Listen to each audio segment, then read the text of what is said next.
Hello, everyone. Welcome to the first program of our 2025-2026 Friends Sunday Salon series. We've renamed it. I'm Carol Arbogast, one of your hosts, along with co-host Sue Kesner and other members of the Friends Event Committee, and who are helping here today with refreshments and the door and all these things, book sales, etc.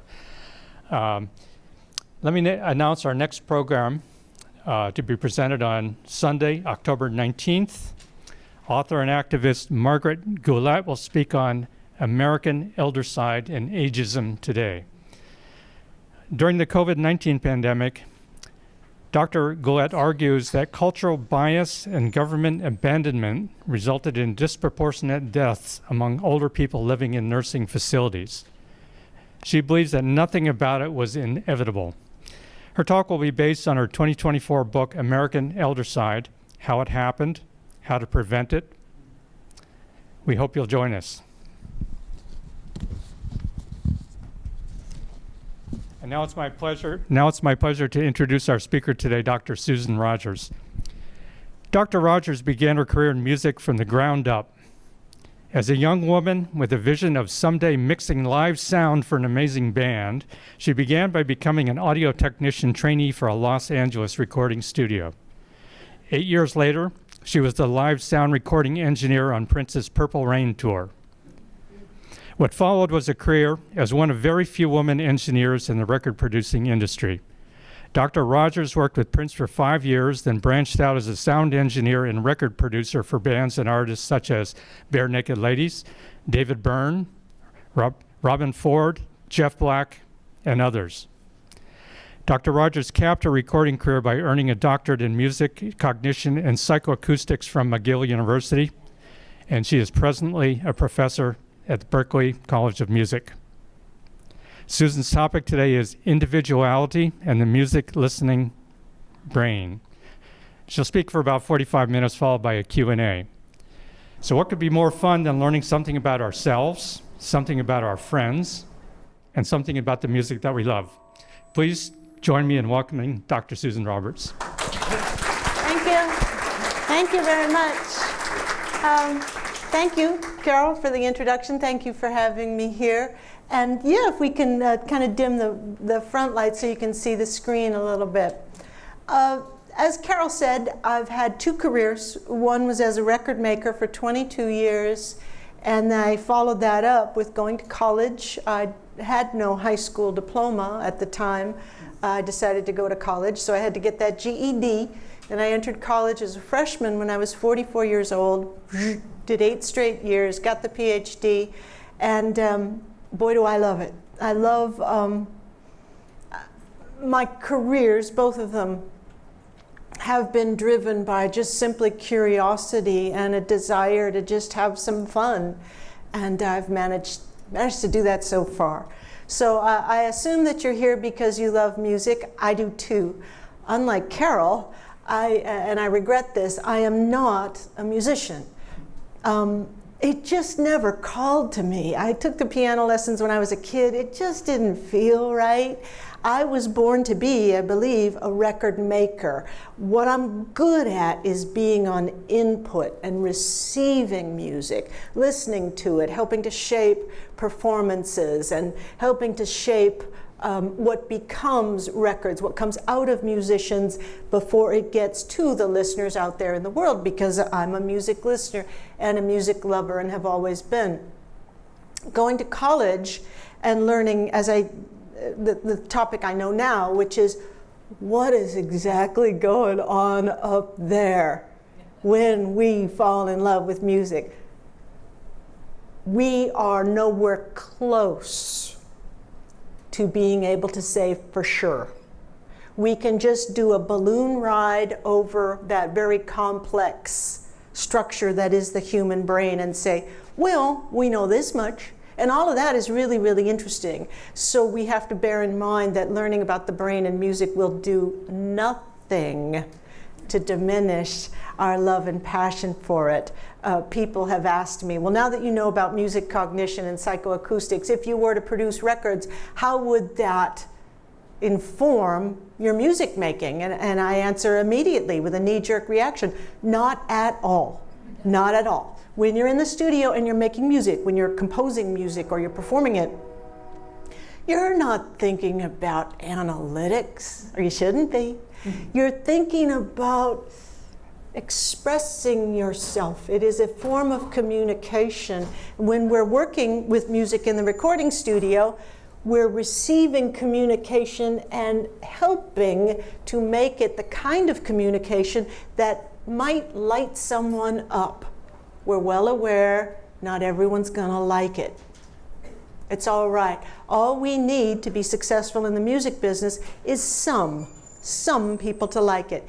Each one of us in this room has a unique listening brain. You heard a little bit of Prince as the walk-in music. You might like it, you might dislike it, you may have never heard it before. You may feel completely neutral about it. We're all right. Everyone's response is correct because our listening brain is the way it is because it got that way, as I hope to share with you here. Starting with some credentials, I was with Prince. I joined him in '83 on the Purple Rain album and worked on Around the World in a Day. It's just about to have its 40th anniversary. And I worked on the Parade album and Sign of the Times and all the other stuff we did in between, The Time and Vanity 6 and Sheila E. and all those things. And then I left Prince, came back to Los Angeles in '88 and worked on a lot of records as an engineer with some, a mixer, as a record producer with others, and had great success with Bare Naked Ladies with the Stunt album. That was back in the days before music streaming. And when you had a hit record, you got a big paycheck if you were the record producer. I don't know, these days it's much harder, but you got a big paycheck. 6 months later, you got another one. Those were the glory days. But now we have streaming and it works a little differently. But with that big money, I was able to, there's David Byrne, I was able to go to college. I moved from Los Angeles back to Minnesota. Go Gophers. I went to the University of Minnesota. And then from there went up to McGill University in Montreal, got the PhD with Daniel Levitin, who was at that time writing This Is Your Brain on Music, which became a huge bestseller. And then Berkeley invited me to come and teach for them, and I said, well, yeah, but you know, I've got expertise in 2 disciplines. In record making, they wanted me in the Department of Music Production and Engineering, but I just earned this PhD, and I'd also like to teach music cognition and psychoacoustics, and now I also teach music and neuroscience for them. And they said, yeah, so that's what I did. In 2019, I was invited by a professional co-author named Ogi Ogos to write a book on music. And I said, well, ask my students, they know more about music than I do. But what I know about is music listening. I can write about the listening experience. And he said yes, and we got a deal with Norton. And that was our hardback cover, our psychedelic camouflage cover. It's wonderful, but it blended right in, like Barnes and Noble. You couldn't even see it on the table because it represented all the colors of books. Anyway, it did well. And currently I am writing a textbook for Princeton University Press on music cognition. And I'm really, I was very delighted to be asked and really enjoying writing that textbook. All right, so now we can begin properly. This photograph you may have seen before. It's famous, from 1963. It's children at a puppet show. My friend, the musician Tommy Jordan, he looked at that and he said, if you're a musician on stage, that is what you want to see. That's what you want to see. But look closely. I see a lot of different reactions going on there. So this little fella is like, yes, and he's got his arm extended in triumph. Whatever it is he's seeing on that stage, he approves of. And the little one in the front is like, no! She's got her arms up in kind of a defensive posture. If you could see, her eyes are turned down. He didn't seem too excited about that. And this little guy is, oh, this is all just a bit too much for me. And this one is, what am I looking at here? And the littlest one is, I don't even know what I'm seeing here. That's what happens when we put our music and our performances out there in the world. We have no control over how it is received. All we can do is do our best to communicate something we have experienced in the past, something we're feeling right now, and hope that someone, maybe more than one someone in the audience, gets it. I love this. It's one of my favorite quotes. Biologist Sir Darcy Thompson said, "Everything is the way it is because it got that way." I didn't originally read it from him. I learned it from the late great philosopher Daniel Dennett. Came to McGill and he would use that in his talks. Yeah, everything is the way it is because it got that way. Our responses to music, the liking, the disliking, our assessment of what constitutes innovation or complexity or a good performance got that way. I can tell you more, and I will, about how it got that way. It's mind-blowing. At any given moment, we'll just apply it to music right now, but it works for other things. How we behave and what we choose is the final output from a rather complicated equation. We have our immediate desires. Here's what you want or need right now. You've got constraints and obligations. Maybe you're really hungry right now, but it would be polite to sit still and wait until it is appropriate to eat. Little children, little toddlers don't know this. That's the point of growing up, is that you get taught by rewards and punishments what sorts of behaviors are appropriate in given situations. We've got our long-term goals. We've got the past experience, which either worked for us or didn't. We've got the environment we find ourselves in. And as the great Robert Sapolsky, neuroscientist, talks about, it has to do with our genes as well. Genes are only part of the story, but remember, you got them from mom and dad, who got them from their mom and dad, and got them from theirs, and so on down the chain. Any fans of Robert Sapolsky in this room?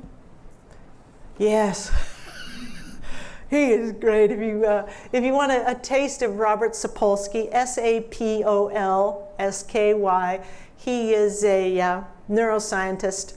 Funny, smart, and how great this guy is at taking complicated topics in neurobiology, teaching you about them and telling you really funny stories. You might see him on YouTube. Anyway, I buy all his books because he's marvelous. So when we look at people and their musical taste, it offers us a little bit of a scaffold for understanding what they want, not externally so much as internally. So think about this. When you decide at any given moment, you know what would be nice right now? I'd like to listen to some music. And you go reaching for whatever it is you reach for, your laptop or your vinyl records or your cassettes or what have you. What do you think is going to happen? What do you hope is going to happen? There's a certain reward you're desiring, just as when we reach for food or fashion, we decide what to wear today. You have, probably non-consciously,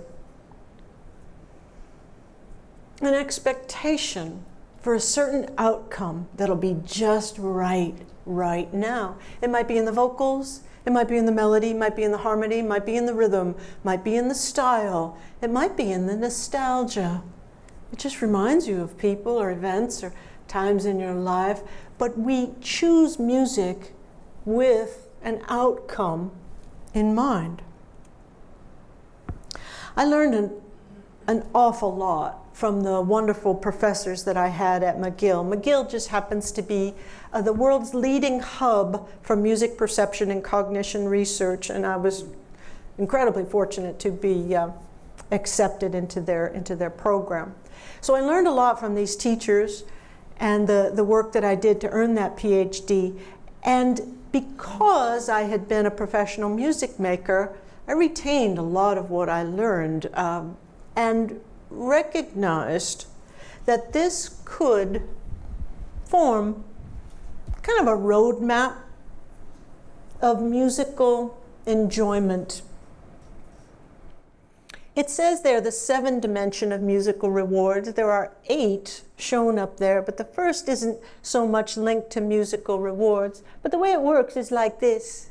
Let's say you walk into a cafe or a club or something like that, a dining establishment, but there's also live music there. And let's say there's a guitar player and a singer and someone's playing a horn.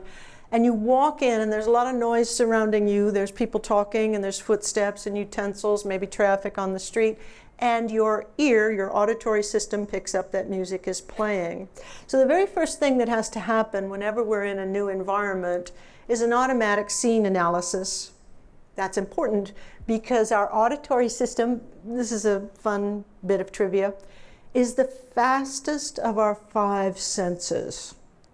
We process sound faster than any other sense, way faster than vision, because we don't have eyes behind us. Our ears have to tell us what's going on behind us. So our auditory system is really fast with processing, in particular, danger signals.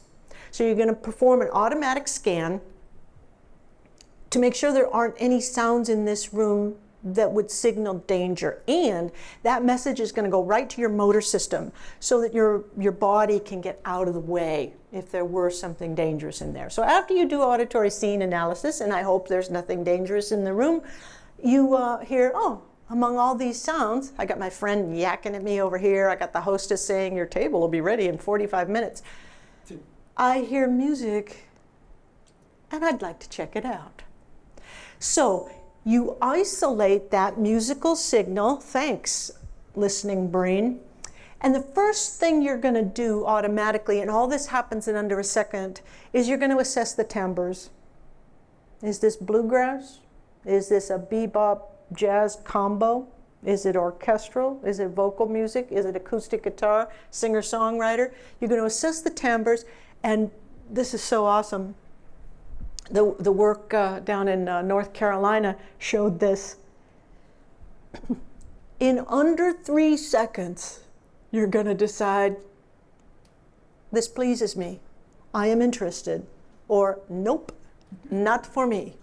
And if you've decided not for you, there's a little circuit in the brain, also responsible for creativity, that's going to shut itself off. It's going to slam down the brakes and say, nope, do not want. It's kind of like spitting out food you don't like the taste of. Hate it. We have very judgmental brains. But very, very quickly, the brain is going to decide, yeah, I'm interested. So after you've assessed the timbre, then you pass it on to different regions of the brain that move like a spotlight to the different elements of music to see if there's a treat there for you. It might be the melody. You might be a melody-driven listener. It might be the rhythm. It might be the lyrics.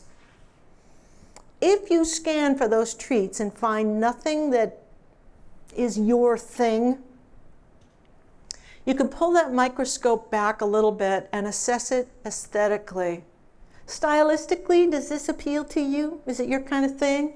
That might be novelty versus familiarity. Do you know this song? Are they doing a cover of something? Or is this something you've never heard before? Authenticity. Maybe you're really into performances. Is that singer really delivering, or is she just phoning it in right now? So we're going to scan and we're going to listen for treats. Here's the thing. All we need to do is find one. If anything pleases you, any aspect of it, you can ignore the others. And what you'll do is consider this pretty good. It's not bad. It's pretty good. That's merely liking. Wanting is another thing altogether. But when we listen to music, we automatically scan those features that are most likely to give us a treat. And by treat, it means that we have just released a little bit of dopamine. When that dopamine goes coursing through our system, here's the really cool part. Anytime you experience a dopamine release to music that you enjoy, this is the best. It tells the auditory cortex right here above your ears, yeah, that's what I like. That's the good stuff. Give me more of that. Be on alert for that. That's the thing I like. Your auditory cortex tells the motor cortex up here, this is us. When we hear this kind of music, we want to track it and follow it. So the motor cortex is paying attention to timing. We want to track it like a leopard and follow this music. We like it. So your motor cortex, your auditory cortex, and that triangle of dopamine form. And what's happening is you're developing a taste for the music of you, the music that lights up your brain in particular. And no one else's is exactly the same. All of this happens over the course of our lifetimes. So when you're little, your auditory cortex and everyone's is undergoing something called attunement. It's already getting shaped for your native language, for the sounds of mom and dad, for your siblings, how the cat sounds different from the dog. When you're sitting in your high chair, you got your little plastic sippy cup, and you finish with your juice, or you don't finish, and you take that little sippy cup and you hurl that thing onto the floor, and it goes dook, dook, dook, dook. You are forming knowledge of what plastic sounds like, a hollow plastic object. You're learning, this is pretty great when you really think about it, that if mom says, be careful, it means the exact same thing as if dad says, be careful. Now those two things sound different. Dad's voice is about an octave deeper than mom's. And if you have a little brother or sister and they say, be careful, their voice is about an octave higher than mom's. So you have to learn object permanence, and you have to learn that happy birthday is the same thing. It doesn't matter who sings it. Even if it's instrumental, you're learning about melodies and melodic contour and objects. You're learning about timbre and how a hollow cup sounds when it hits the floor. You're learning about rhythm. When you, when you turn those pots and pans upside down and you beat on those pots and pans, you're learning about melody. And you're learning about how, this is the most important part, caregivers use their tone of voice to communicate different things. How you get all excited when they want to amp you up and then get you awake, you got to get you out of your pajamas, get you in your clothes, and you talk like this. And when they're calming you down, because it's time to use our inside voices and maybe go to sleep now. And how they use their voices when they're warning you, don't you dare touch that. And when they're shouting, stop. So you're learning about melody, you're learning about dynamics, you're learning how the sound of the voice alone, even if you don't understand the words, conveys intentionality. This is what people want from you. This is what they're trying to tell you. So, as we get older, the music of our culture is most familiar to us for having been exposed to it, but also because composers tend to compose in their native language the way that we use our voices to communicate emotions. In the recording studio, sometimes we would say, I would say sometimes to the singer, sing this song as if someone who didn't understand the language, English, could know what it's about.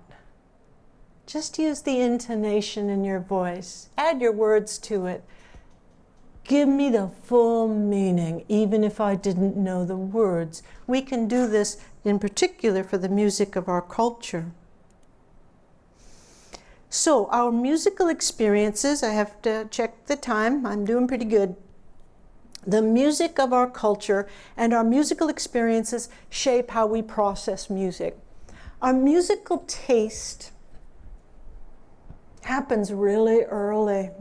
Now, your parents might have been very musical and had good taste in music, or they might have been like mine, and they liked music well enough, but I didn't think their taste was very good in it. So, you know, poor you. But if you grew up I grew up in Southern California. If you grew up in a place where there were a lot of radio stations, odds were good. You know, you can go through the radio stations and maybe you're going to find something on the radio that pleases you. Now consider this scenario. You're 4 years old. You're in the back seat of the car with the family. You're going on a holiday. Maybe you're going to Disneyland or you're going someplace great. And you're so happy. The family is together. You're going to a wonderful location. And in the backseat of the car, everybody's happy. And there are feel-good neurotransmitters coursing through your body. A song comes on the radio, a little pop song. And that happy pop song sounds just like you feel. You're gonna bond to that song because it's gonna feel like it's expressing you.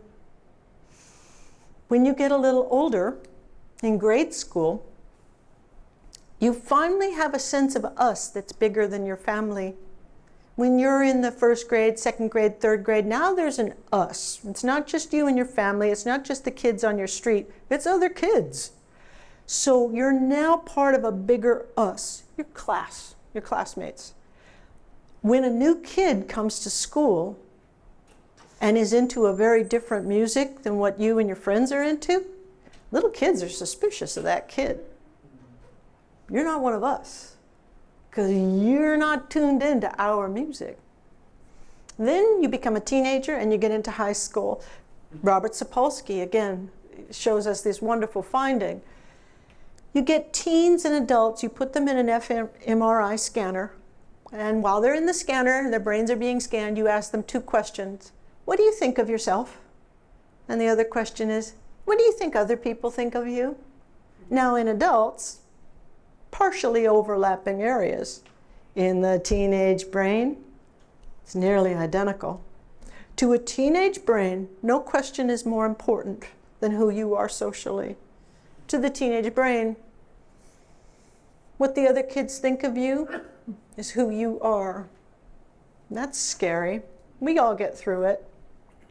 But you need to, in high school, establish who you are.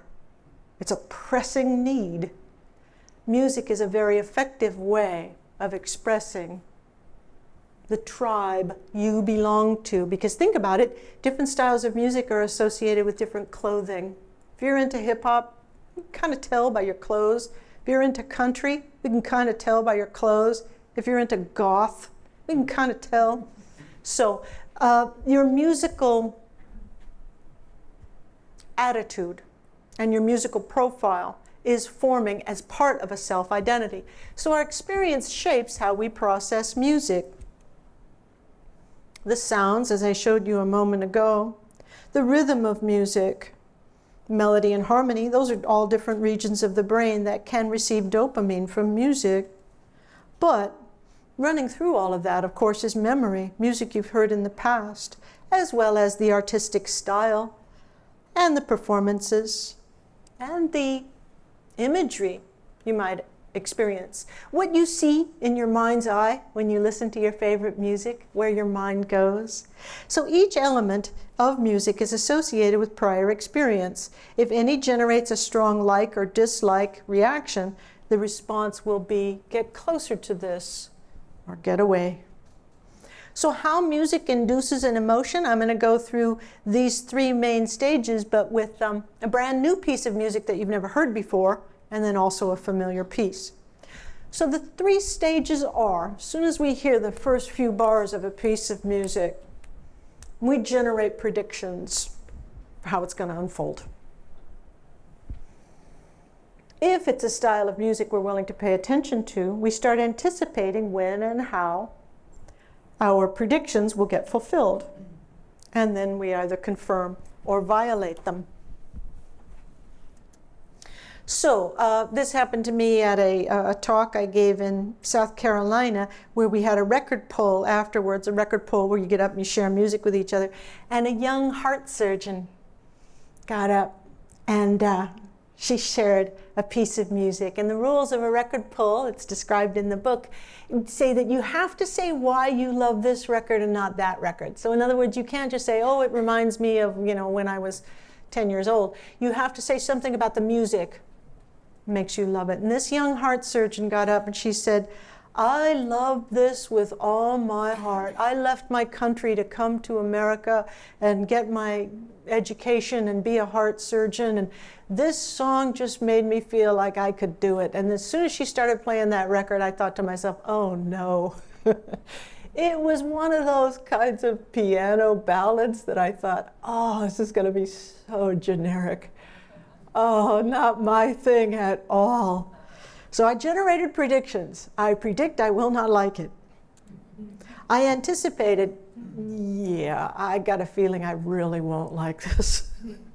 They're probably going to get all dramatic. They're probably going to modulate. And I anticipated that it would not fulfill me in any way. I think it was a song from a Disney movie or something. It's just not my thing. And I was right. And I did not like it at all. And what was funny is we were standing next to each other,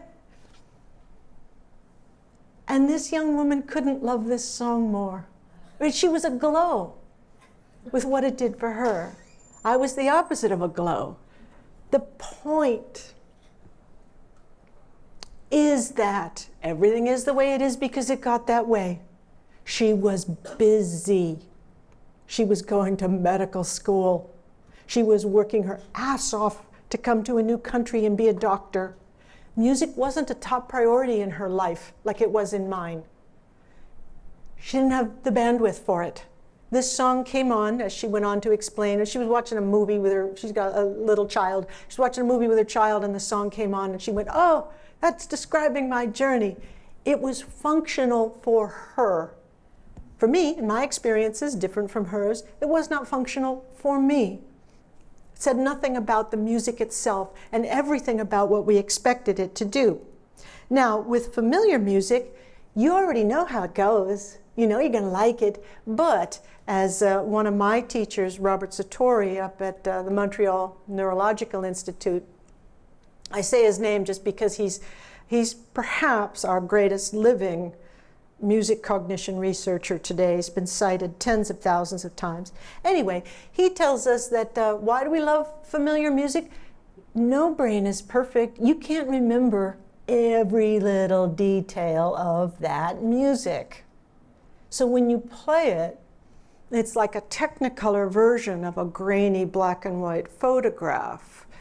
You're enjoying the details that you've forgotten. So a song comes on the radio and you reach for the volume knob. I love this song. You already know there's going to be a part that you love the best. Oh, here comes that high note. I love this. And then it comes and you think, that's exactly what I thought was going to happen. And that felt so good. So it's the same steps with brand new music and with familiar music. Sometimes it happens that you're listening to a novel piece of music and your predictions are wrong.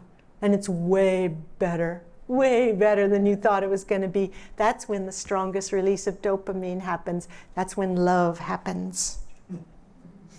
All right, let me check the time. I don't want to, I would love to, I got to give you a balloon ride over this because I'd just love to tell you more about it.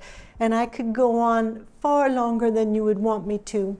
But what this is illustrating is that inside all of us right now, we have a circuit, interconnected network of structures responsible for self-image, self-awareness, self-consciousness. It's the you that is you. It's your default network. Brains constantly switch back and forth between taking in the outside world, like what I'm saying and what you're seeing, and going into your own heads. That's what brains do. We do it a lot when we're little kids. It's good for us. Activating the default network, going into your own psyche, is the private place where no one else has ever been. can never, will ever be. No one knows who you are privately when you activate your default network. Turns out when we listen to music, listening to music we love activates our default network. So music that you love, if you're a music lover, is your little buddy that goes with you when you turn on yourself, your private self that no one else knows, the fantasies that you experience to music, the daydreaming, the mind wandering, is you, your deepest self, being accompanied by music. Is it any wonder we bond to the music we love? And does it matter what that music is? You must never be a music snob, because the answer is no, it doesn't matter. As long as it works for you, that's all that matters. We know that music in our elder years improves our quality of life. We know that quality of life scores go up and depression scores go down when we not only make music with other people, but when we sing with other people, when we talk about music with other people, when we listen as a group. Singing with others actually releases chemicals that help bolster your immune system. Singing can help prevent you from getting sick because it feels so darn good. All right, I won't have time for these scores, but I'm going to answer a question before it's been asked. Can we learn to like music that was once disliked? Yeah, but it involves a triangle between that style of music and love. If you love people, your children, your parents, your neighbors, siblings, friends, people who love a style of music that you hate, and you can be with them as they explain why they love what they love so much, that triangle can form between that music, that person you love, and the dopamine in your body. I'm not saying it's going to become your favorite style of music, like heavy metal isn't my favorite, but I learned to like it thanks to my dear, dear students whom I love so much at Berklee College of Music, who turned me onto it. I loved them, they loved that music, and I formed a liking for it. So let me make sure this isn't too loud. And I want to share this with you. And then we'll take your questions. This needs to come down. Here we go. Let's see if it's not too loud. Just like ready? Ready?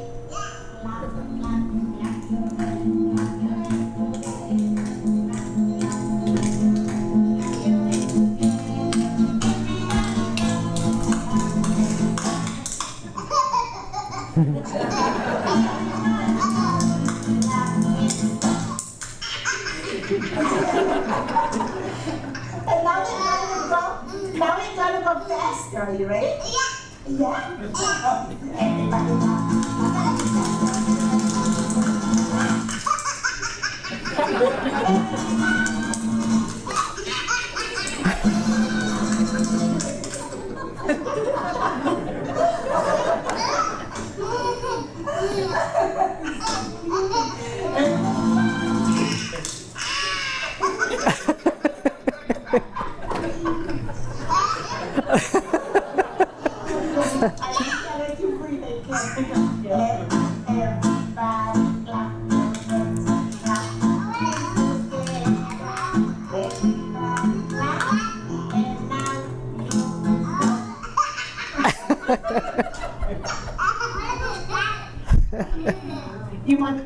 All right, so thank you very much.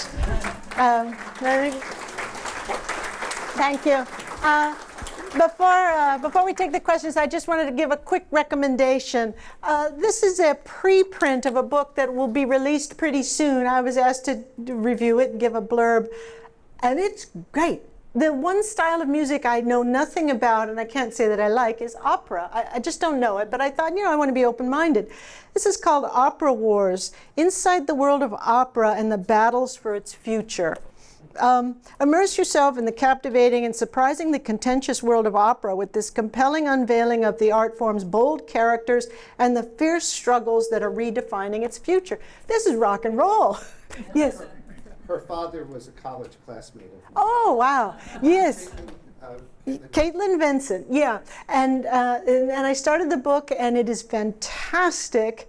It's teaching me about music that I didn't know before, but just like a guide in a museum, in an art museum would do, knowledge influences how you perceive things. And now I know something about opera, now I perceive it differently, and now I can learn to like it. So if there's opera or any other style of music that you think, I really want to get to know that style, reading a book is a good way to start. I don't know the release date, but it's Opera Wars by Caitlin Vincent. She is herself a composer and an opera singer and an expert on the subject. All right. Well, thank you.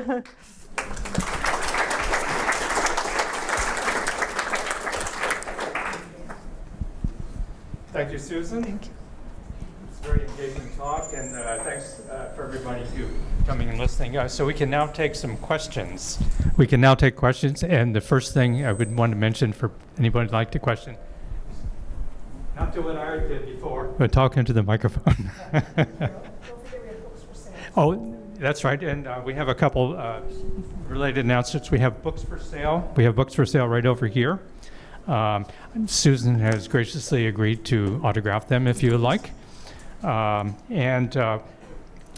just remind you now that our next program, again, will be on October 19th, and it will be Margaret Goulet speaking on American Eldercide and Ageism Today. So, do we have any questions? Yes. Let me bring you the microphone. I have a loud voice. Yes. Well, As a professional musician, I listen to music differently for most people, and I think all professional musicians do. I listen only in the beginning for the artistic merit of the performer. It doesn't matter what the music is. I love any music that's good, any music that's good. But what do I say? I just wanted to know how you felt about musicians listening and the average person listening, but also people say to me, but I don't know anything about music. So they come to me, was the concert good? And I say, well, what did you think? Well, I don't know, because I don't know anything about music. And I try to tell them that you have ears, and that if you liked it, it's probably good. Yes. Yeah, that's great. Let me say two things, and I'll try to be brief, because again, I could really go on. Musicians, trained musicians, are what we call auditory athletes. Anything you do a lot, you get good at, so be careful what you do a lot. When we take formal music training, it develops the auditory path and the auditory cortex to get better and faster at processing all types of sounds, but especially music sounds. Also, knowledge influences perception. So you're right, musicians do not listen to music the same way non-musicians do. Musicians are capable of listening analytically, because they can hear out the fine details in music. Us non-musicians can only listen synthetically to the global whole. Now, I listened to the radio and records like a freak when I was a kid, the love of my life. But I didn't listen to tones in isolation the way you trained musicians did. So I did not develop that pathway. So the students at Berkeley sometimes would play a piece of music in class, and their job was to comment on it, and they'd be talking about it technically, those HKs over those I-dids and those triple galulis, and how you went from 7/4 to 13/9 or whatever it is you went. Yeah, but you guys, was the singer feeling it? Did you notice that? I had a capacity to hear synthetically, which they were still developing. So the second part of your question is so interesting. Of all the art forms, music is the most accessible. We don't all have N.C. Wyeths and original oil paintings in our living rooms, but we've all got music, and we've got a self-curated music library. In that way, music is a bit like food and fashion. I'm not a foodie, and I don't know anything about it, and I don't know anything about fashion either. I choose those objects that work. That's all I need to do. I like food and I like fashion, but I don't know anything about it. And it's kind of the same thing with music. If you go to a restaurant and you think that maybe you would appreciate it more if you really knew something about the art of cuisine, then learn about it. But it's not going to stop you from enjoying that meal. And likewise with music, you should be open to being communicated to, like you do with film, and we do with television, and we do with books. And if it gets you, it gets you, and it works for you. I say in the book over and over again, never be a music snob. All it has to do is work for you. Either it does or it doesn't. Now, that said, I want time for more questions, but I think this is important. I think maybe it's probably safe to say for all of us in this room, music is relatively important for us. We've got to remember that for many people, it simply isn't. It just isn't. It's just, they're into other things. It's just not that big a deal. And we can't judge them for that. That's, like so what? My brothers, I have a lot of brothers, and they're all into sports. They're not especially into music so much. And there's nothing wrong with that. I'm not into sports either. We have our different loves. What you said to your friend is right. If you like it, you got it. You just did exactly what that composer and those performers wanted you to do. You felt something. That's what matters. Yes, in the back, please. What was Prince like to work with? Good question. When was he inspirational, maybe? And when was he challenging? Great. Oh my goodness. I'll try to be brief. I was with him, as I said, from '83 until late '87, and that was his peak creative period. So let's imagine this. Imagine you're a very intelligent young man who came from a home where you were basically abused, emotionally abused, and tossed out of that home at age 14, and neither your mother nor your father would take you in, and you had nowhere to go.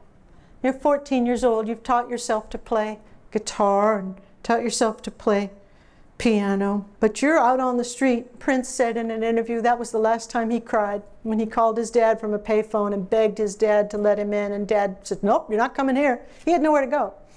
So his school friend, Andre Simone, said, hey, we got a lot of kids at my house, just come to my house. So he did. And Andre told the story of how Bernadette Simone would take in this extra kid.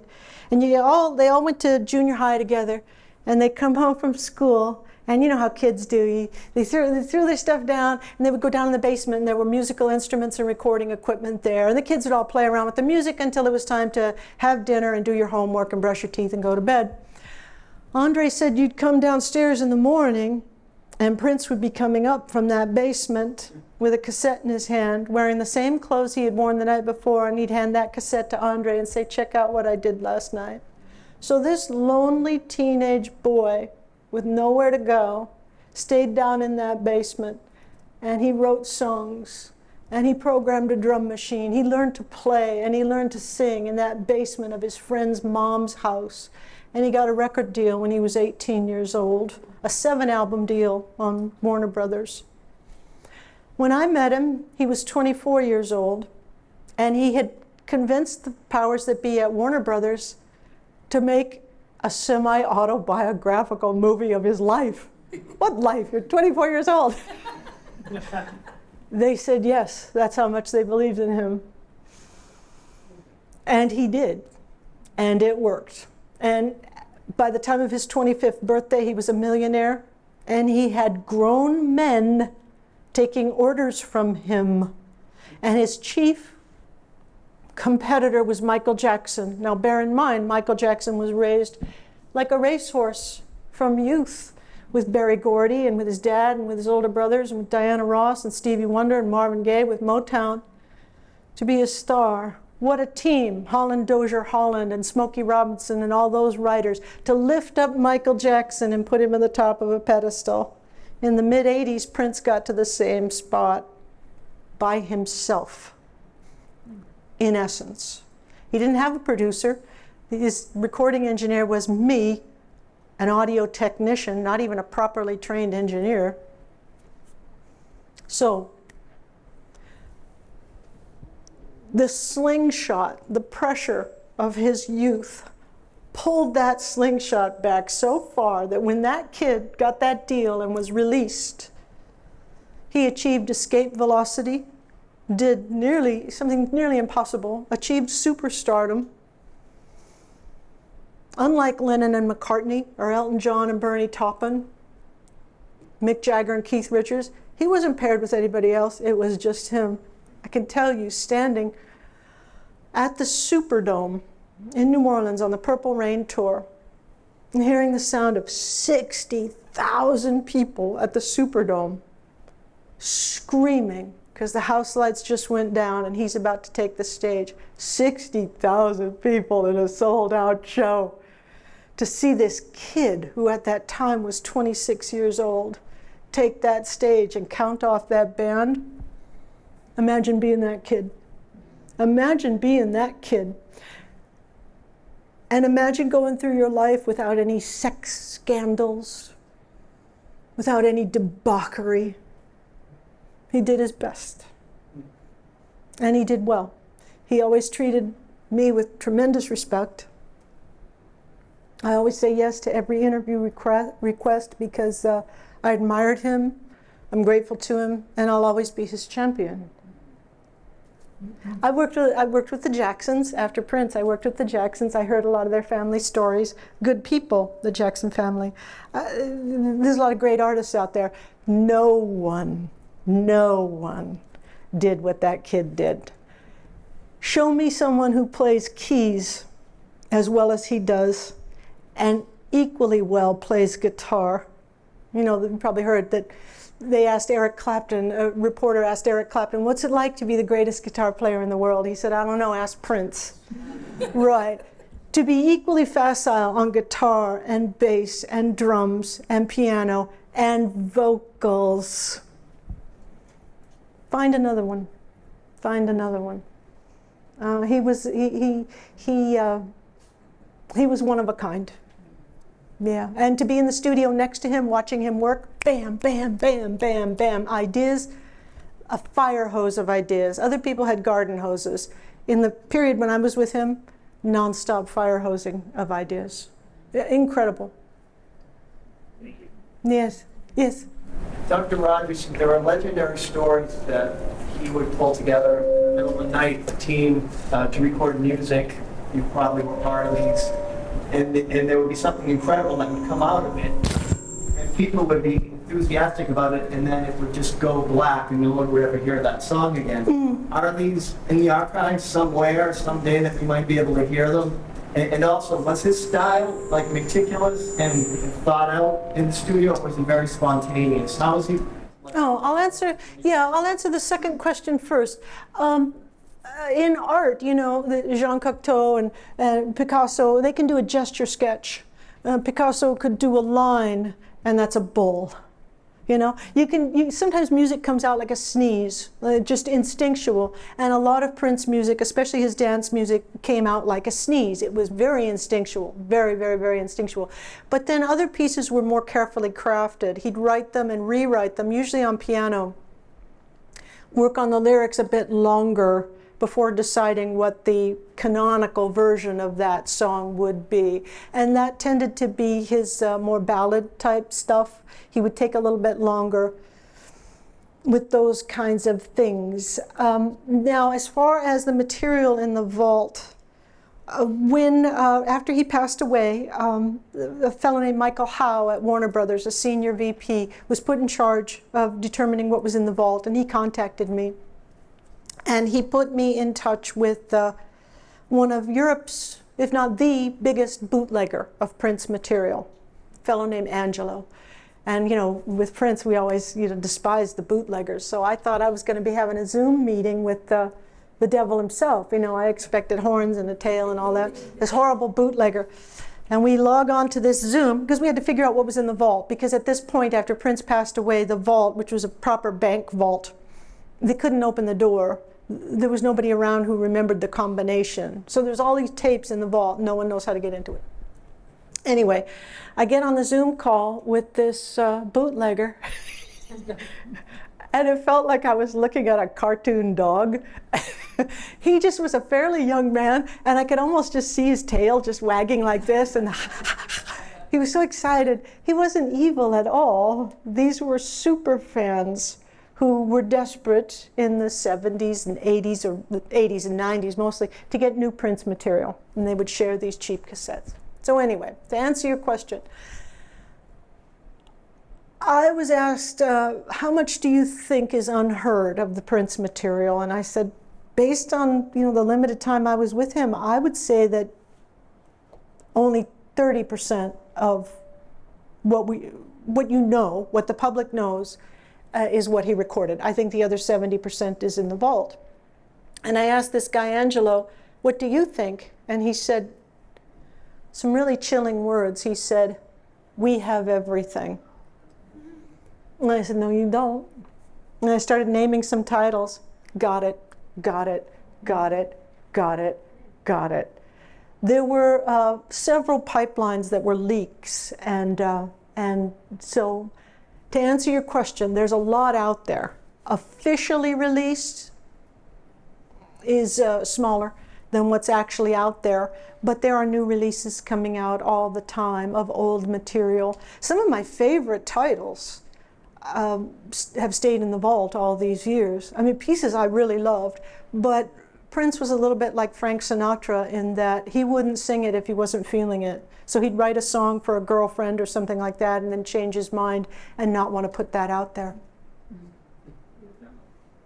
Yes, please. Have you studied any elements of music that maybe elicit a certain emotional I'm not sure if that's me or not. like particular things?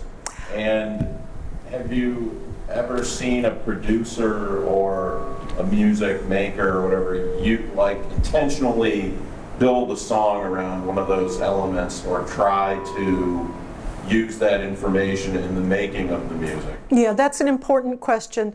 The answer is it's way more complicated. The equation, the algorithm for getting a response to music has so many variables, and that error component is really large. So what happens is in the study of music and emotion, we know something that's profoundly true, which is, as they say, in order to be effective, a stimulus needs a suitable receptor.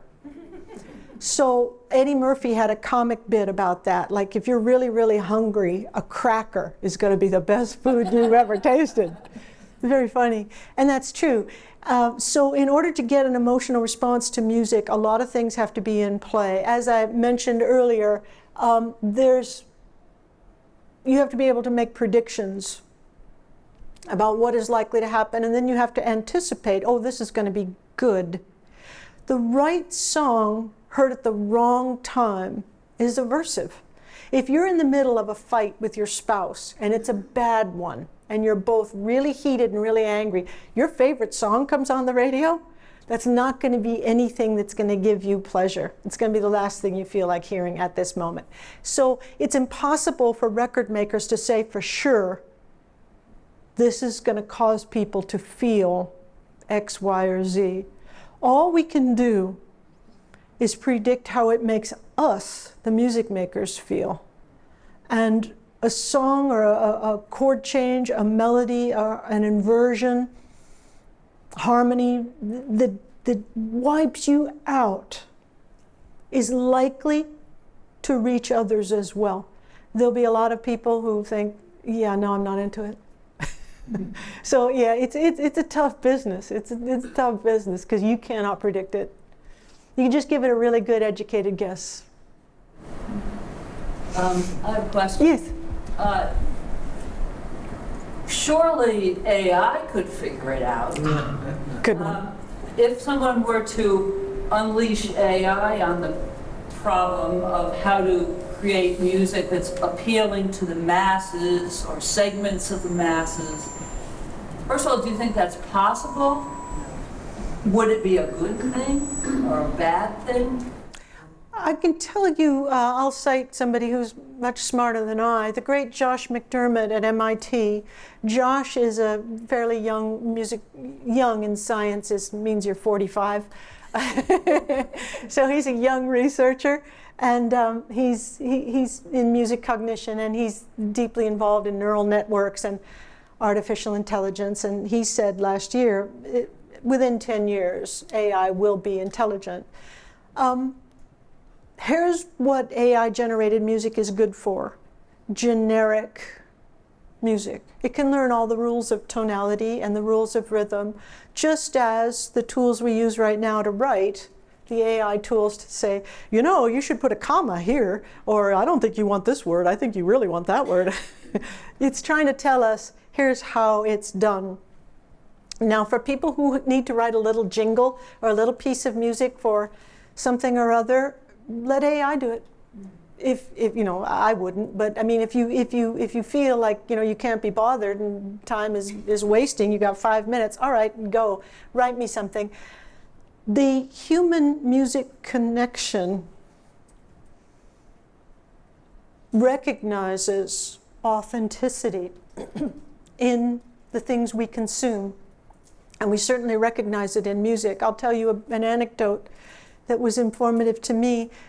Your neighbors over here, Olin College of Engineering, have a wonderful professor, the great Diana Dabby. She's a composer, early electronic music user. Diana Dabby is great, a great, great musician, great composer. I like her very much. She's about my age. And she told a story of when she was 4 years old, the first song she ever wrote. She was 4, and her family was going to have pizza for dinner, and she didn't want pizza. And she was 4, she couldn't find the words, like a lot of musicians, you know, she wasn't especially verbal. She couldn't find the words to say, I don't want that. So she went to the piano and she played. 4 years old, she played why she didn't want pizza and how she felt about having pizza. I heard a similar story from a young keyboard player named Eric Moon from North Dakota. 5 years old, went to grandma's house with the family, and they can have a big feast, you know, with the whole family. And grandma went out in the yard at the farm and killed 3 chickens to make them for dinner. And little 5-year-old Eric was so traumatized, he went to the piano and he wrote a piece of music called "The Killing of 3 Chickens." So I offer that to say, give me Diana Dabby music. Any day. Give me Eric Moon music. When we create art, there's the weight of life behind it. When you hear an older singer, there's the weight of life in those vocals that a younger singer simply doesn't have. The younger singer has the technique. The older singer has the art, the intentionality. They just have more information. And same thing with when we play, when you pick up a guitar, you pick up a fiddle, you pick up a horn, anything you pick up, your life is going into those gestures. AI doesn't have one. So we humans, even if we're not trained in music, are expert at reading intentionality in gestures. We can tell whether or not you meant to do that. Every record producer needs to know that. Don't ever be thinking, well, I hear it, but the audience won't hear it. Yeah, they will. We learn that painfully. So yeah, I don't think AI is going to be a serious competitor for the music that future generations love. I think it's going to come from human beings. The brain doesn't change that fast. Yes, please. I understand that everybody has some auditory, physical auditory changes over time, and my wife can attest to that in our family, before you me, of course. And a friend of mine shared that he was aware of technology where the understanding that in addition to maybe missing frequencies or decline in the ability ability to detect certain frequencies and its changes to understanding language also impacted the brain's ability to translate into language. I'm not sure if I'm getting this quite right, but what I wonder is, does our ability to understand music in terms of how we hear it, not only does it depend on physically hearing those frequencies and so on, but is there an interpretive change that takes place as a result? That's a great question. Essentially, you're asking how do changes in the sensory organ of hearing affect the interpretation of music. Yeah, here's the good part. Your auditory cortex, as I talked about earlier, has learned how music goes. It's learned how speech goes. It has become attuned to sounds in your world. So oftentimes, higher order circuits of the brain can compensate for damage to the sensory organ. So just like for those of us who wear glasses, you know, we can take off our glasses and our sight will be moderately impaired. But the brain has learned enough about objects in the world to sometimes be able to compensate for an impairment in the sensory organ, and the auditory system is no different. So this is the same reason why. Do you remember the old CRT televisions? You know, with the mono speaker in it. You could watch PBS, and you could be watching an orchestra and listening to an orchestra on PBS television through a black and white TV and a little crappy little mono speaker, and that orchestra sounded great. The actual audio signal was pretty compromised. It was pretty bad. It was a narrow bandwidth and everything's all mashed up. It's kind of distorted. It sounds terrible. But your higher order circuits that know what to expect and know what an orchestra sounds like in a concert hall are filling in that missing information. So that's some small comfort, I know, if you're experiencing hearing damage. But, and let me say this because this is good stuff, if you are experiencing hearing damage, get yourself the hearing aid. My friend Tommy, great musician, had a traumatic ear event on his left ear in the 1990s. And it was 30 years ago. And Tommy was frustrating everybody by his damaged hearing in that left ear until I finally convinced him to get a hearing aid when I told him, Tommy, if the organ is damaged, your left auditory cortex thinks it can take a nap. It thinks you don't need it anymore because you're not feeding it any information.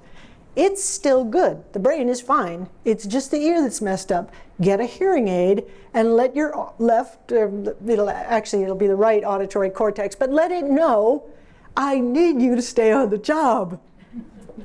And he did. And he called, and as soon as he called, I could tell he got a hearing aid because the tone of his voice changed. He wasn't yelling and projecting anymore. He was talking normally.